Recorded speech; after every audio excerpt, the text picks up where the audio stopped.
कोई जंगल से आया हुआ है, बिल्कुल आपका ये जो कंडक्टर बिल्कुल आपका ये ऑफिसर का नहीं है। आपको सुनना पड़ेगा पब्लिक का बात। तो क्या इस टाइप से चलो ठीक है, ये मेमोरेंडम के अलावा भी ये 2 शब्द बोलने के लिए आया हुआ इधर में। नहीं सुनिएगा, रोड में जाके सुनाएंगे हम लोग। ऐसा है नहीं, बिल्कुल बिल्कुल आपका कंडक्ट ठीक नहीं है। बैठिए हम देखे हैं कि नेता लोग का जैसे ही कैमरा रहता है आवाज लीकेज आता है, खड़े होने देखिए नेता है ना तभी देश बचा हुआ है। बता, अगर महात्मा गांधी नहीं होता ना देश आजाद नहीं होता। ये नेता को आप गाली दे रही है, बिल्कुल गाली दे रहे हैं आप लोग नेता को। सब नेता एक बराबर नहीं होता है, गलत है आपका भाषण। अब इसमें हम क्या कहें? क्या कहें, बिल्कुल आप गलत कह रहे हैं। आपने आपको महात्मा गांधी से कंपेयर कीजिएगा तो हम क्या करें? आत्मा मेरी बात नहीं कर रहे हम, आप नेता बोले हैं, मधु कोड़ा नहीं बोले हैं आप। बैठिए बताइए क्या आप तो इस मीटिंग के पहले भी आकर के सारी बात कह ही चुके हैं, उसके बाद दोबारा तो नहीं रहे हैं, तो हम सुन ही रहे हैं। इसमें अब ऐसा क्या चीज हो गया? नहीं, बात ऐसा है कि इस पे चलिए बताइए।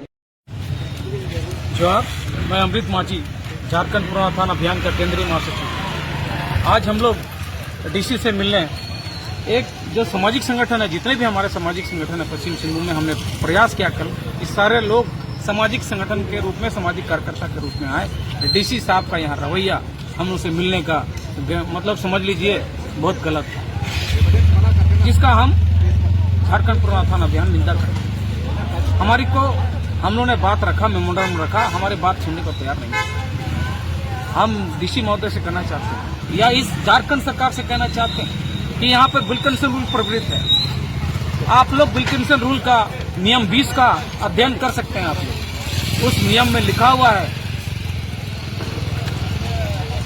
कि यहाँ पर स्वशासन व्यवस्था है, और जिस जगह घटना हुई है ये तांबो, वो एक ग्राम पंचायत है, वो ग्राम था वो, और जहां तक जो घेराव की बात है 163 की बात है, वो 200 मीटर की दूरी पे आ रहा है, जबकि वो जगह 400 मीटर के आसपास में है। तो वहां पर जब विल्किंसन रूल प्रवृत्त है तो वहां पर की सारी न्याय व्यवस्था, दंड व्यवस्था, सोशल जस्टिस, टाइटल सूट या पब्लिक सूट, सारा का अधिकार ग्राम सभा को है, मुंडा को है।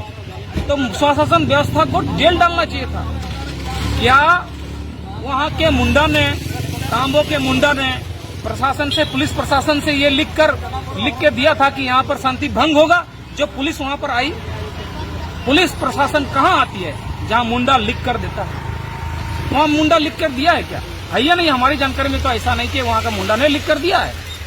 तो जब वहाँ पर विल्किंसन रूल प्रवृत्त है, वहाँ का मुंडा पावरफुल है, तो कौन से अधिकार के तहत ये डीसी ने इन पर कानूनी कार्रवाई किया? आप डीसी बताए कि किसी गांव में जाकर, किसी जहां विल्किंसन रूल प्रवृत्त है 20 नियम में लिखा हुआ है, तो डीसी साहब ये बताए कि वहां पर हम पुलिस फोर्स को करेंगे, भेजेंगे और न्याय व्यवस्था करेंगे, उनके ऊपर कार्रवाई करेंगे।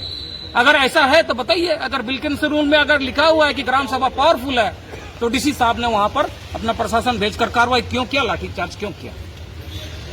तो उस नियम के तहत में ये सारा सुनवाई उस ग्राम के मुंडा के अध्यक्षता में होगा, ना कि कोर्ट में होगा।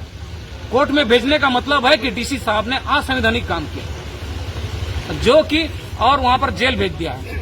बताइए ना, ये मामला तो हमारे लोगों का इस 1 साल के दौरान मेरे पास डाटा है, 100 सितंबर तक का डाटा है कि 153 घटनाएं हुए एक्सीडेंट के, और 156 लोग मरे गए हैं, और अभी तक भी कितना इंजोर्ड है? 82 लोग हैं। ये डाटा है, सरकारी डाटा। तो मामला तो यहाँ पर लोगों के जाने का है।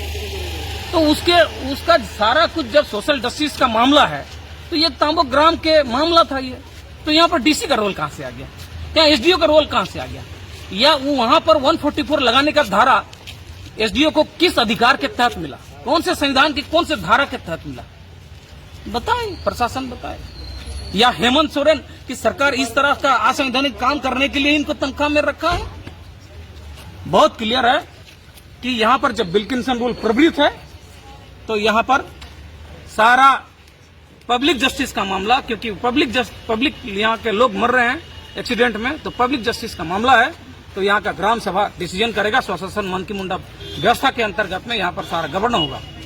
अगर विल्किंसन रूल को मानता है तो 24 घंटा के अंदर में इनको रिहा करके उस ग्राम सभा में जो निर्णय होगा उसको एक्सेप्ट करना होगा। और अगर विल्किंसन रूल को डीसी साहब नहीं मानते हैं तो अपनी जो मर्जी है वो कर ले, लेकिन पिछले अगर इस तरह का नहीं होता है तो आज मानकी मुंडा के अध्यक्ष ने भी कहा कि अगर 24 घंटा में रिहा नहीं किया जाता है तो कोलान में उग्र आंदोलन होगा। निश्चित तौर पर होगा। तो इनके ऊपर कार्रवाई किया जा सकता है। इनके ऊपर कार्रवाई किया जा सकता है कि इन्होंने जो कोलान में विल्किंसन रूल का 20 नियम है उसको तोड़ने का काम किया है, संविधान को तोड़ने का काम किया है, इसीलिए इस पर कार्रवाई है।